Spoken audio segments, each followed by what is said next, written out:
Olá, colegas. Eu sou Ângelo Freire, coordenador científico e professor do IMAGNE, Centro Avançado de Endodontia com Microscopia. Estou aqui de volta para fazer mais um episódio, para estar com vocês falando sobre um pouco da endodontia. Na verdade, são vários temas que nós temos a cada semana. É um bate-papo descontraído, para dar uma opinião pessoal, para falar sobre, um ponto de vista sobre esses diversos assuntos. E hoje nós vamos falar sobre os movimentos rotatórios e reciprocantes. Qual o melhor? Qual o mais necessário? Qual é a diferença dos dois? Quais são as seguranças que nós temos na utilização dos dois instrumentos? Quais são as suas principais características?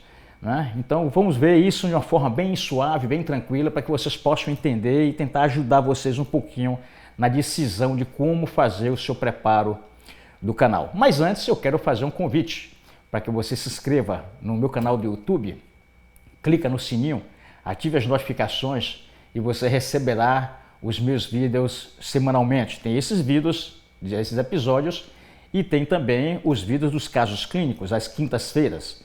Então eu convido vocês para que possam participar, mas acesse também o nosso site, o IMAGNE, para que você possa tomar conhecimento dos diversos cursos que nós oferecemos aqui para vocês, abordando os diferentes temas da endodontia, retratamentos de canal, microscopia, como trabalhar full time, a endodontia com seus mais novos conceitos e técnicas, né?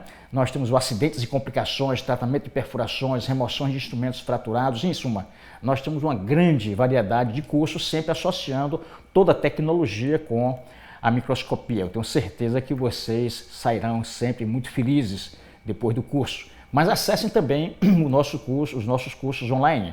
Eu tenho certeza que vocês vão gostar. Mas eu quero voltar aqui ao nosso tema, que é falando sobre o movimento reciprocante e o rotatório. A primeira coisa que nós temos que entender, dentre outros temas, é aonde é que nós vamos trabalhar com esses materiais, né? Quais são as características da área que nós vamos lidar com esses instrumentos, porque nós temos que entender quais são as áreas para que nós possamos definir a sua performance. Por exemplo, nas características anatômicas da endodontia, nós sabemos que existe uma grande variedade. E na endodontia tudo mudou. A única coisa que não mudou foi a anatomia. E ela continua sempre muito complexa, tá? De difícil visão, uma complexidade muito grande. E eu gostaria de fazer aqui uma alusão dizendo que os canais radiculares semelham as grandes cavernas, guardadas as suas devidas proporções. Pega uma caverna enorme com as suas reentrâncias, com as paredes irregulares, com as baratas, ratos e escorpiões, que vamos traduzir aí como se fossem as bactérias para dentro do canal. Pega essa caverna, diminua do tamanho de um dente e coloque no interior de um dente. Esse é o canal radicular. As paredes não são lisas, as paredes não são retas, é cheio de curvatura. Então é uma área bastante inóspita, é uma área bastante complicada para se trabalhar. E é por isso que surgiram os instrumentos mais apropriados. Então eu vou colocar aqui 3 características, tá, dos canais. Nós temos os canais classe 1, que são os canais mais amplos. Esses canais mais amplos, tá, representam o classe 1, classificação do quintiliano de Deus, né? O nosso eterno de Deus. Nós temos aqui os canais classe 2, que são os canais medianos. Não são nem muito atrésicos e nem muito amplos, são os medianos, que na verdade representa a sua grande maioria quando nós trabalhamos nos nossos consultórios. E temos o classe 3. Os canais classe 3 são os canais atrésicos, bem atrésicos, os canais com curvaturas, né? São os canais difíceis de serem detectados. Mas a pergunta que eu faço é o seguinte: qual é o canal mais difícil de ser feito? São os mais fáceis, aparentemente mais fáceis, que são os amplos, né? Os canais amplos representam uma quantidade maior de tubos dentinários, possui ali uma grande quantidade de istmos, reentrâncias, depressões, cul-de-sacs, como chamava o Schilder, né? E que isso às vezes se torna difícil.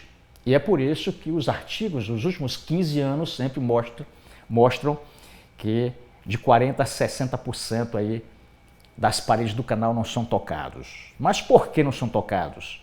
Então, se nós formos remontar aí, vamos voltar para a literatura para saber quais são as comparações que a literatura faz para evidenciar essa situação. Tá? Então, se nós sabemos que a anatomia ela é complexa, nós temos que entender que o conjunto de limas que nós vamos utilizar tem que ser em conformidade com a nossa necessidade. Canais mais amplos, instrumentos mais amplos, canais mais estreitos, instrumentos mais estreitos. É a proporcionalidade, né? Na ciência existe também isso, a proporcionalidade. Nós não podemos entrar com instrumentos maiores em canais estreitinhos, que você vai causar uma destruição dentinária muito grande, mas também você não pode subinstrumentar. Você não pode pegar um canal amplo, um canal classe 2, classe 1 e trabalhar com instrumentos fininhos, porque você não vai tocar nas paredes. Se os estudos mostram que mesmo você ampliando até a lima 50 no terço apical, você tem áreas que você não toca, imagine você instrumentando com instrumentos menores. Aí é que você realmente não vai ter como obter o controle da infecção ou a prevenção dessa infecção. Então, são características anatômicas que nós precisamos entender.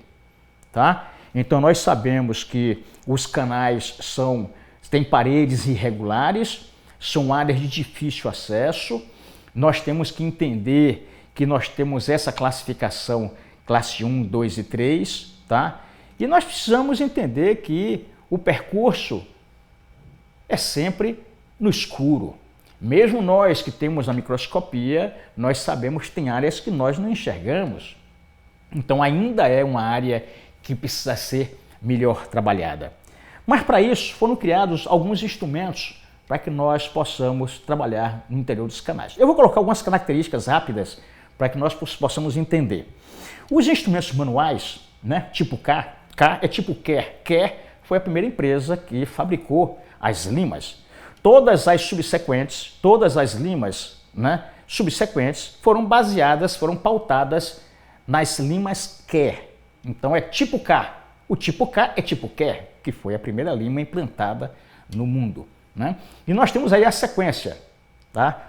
6, 8, 10, 12, 10, 15, 20, 25, 30, e tem 35, 40, 45, 50, sempre o TPR2. TPR2, tá? Quando essa lima foi preconizada, ela foi preconizada para trabalhar com a ponta. Então você podia fazer pressão com essa ponta. Você podia trabalhar colocando força em algumas situações, que eu coloco até hoje, no caso de patência em dentes atrésicos, terços apicais mais obstruídos, tá? Eu boto força, então ela aguenta essa resistência. Então, as limas manuais foram preparadas para trabalhar com a ponta e com o seu corpo, né, de limagem naquela época. As limas rotatórias foram preconizadas para trabalhar com o corpo, com a ponta livre, salvo algumas exceções, né? Por exemplo, as limas da Easy, a Joker, a 1503, a 1505, as da família Gisele, TIP1, essas você pode trabalhar também com a ponta. São limas especiais, são limas muito bacanas e que devem ser utilizadas, tá? Mas as outras não é para você trabalhar com a ponta, é trabalhar com o corpo, tá? As limas reciprocantes já é uma versão diferente, ela tem uma característica diferente. Ela tem como diferença você pode trabalhar com a ponta e com o corpo. Então, entre aspas, é aquela lima mais inteligente, mais versátil, aonde você pode trabalhar com mais segurança. Então, quando você fala em movimento reciprocante, você fala em relação à segurança, né? A segurança. Porque em relação à corte dentina, em relação à remoção maior de quantidade de dentina cortada, o rotatório, a física explica isso, que o sistema rotatório, ele sempre elimina, ele remove, ele traz de volta uma quantidade maior de materiais. Vejam os poços as brocas perfuratrizes de petróleo. São rotatórias, não são reciprocantes. Veja aquelas máquinas de preparar túneis subterrâneos, são rotatórios, não são reciprocantes, né? Então vamos começar a falar aqui um pouco sobre o reciprocante, a sua eficiência e as suas limitações. Uma das grandes eficiências e das seguranças que ela tem é que ela não atinge o limite de elasticidade. O que é isso? Todo metal ele tem uma forma plástica. Então, quando você trabalha com instrumento no interior tendo um certo atrito, esse atrito ele promove uma deformação plástica nesse metal. O movimento reciprocante, ele é difícil fraturar, porque ele não força muito. Quer dizer, você pode forçar, mas o instrumento ele tem uma característica de movimentar cortando para um lado e depois aliviando. Então, se ele continuar cortando no sentido do mesmo horário, no mesmo sentido, e forçando, ele pode fraturar. Acontece que a versatilidade é exatamente essa. Ela corta e relaxa. Ela corta e relaxa. Você vê que tem alguns instrumentos que tem o corte para a esquerda 150 graus e alivia 30 para a direita. Ele corta e alivia, corta e alivia, corta e alivia. Outros instrumentos têm 170 graus para a esquerda e 50 de alívio. Então ele corta e relaxa, ele corta e descansa, ele corta e alivia. Então ele não atinge o limite de elasticidade, que seria a continuidade daquele movimento rotatório.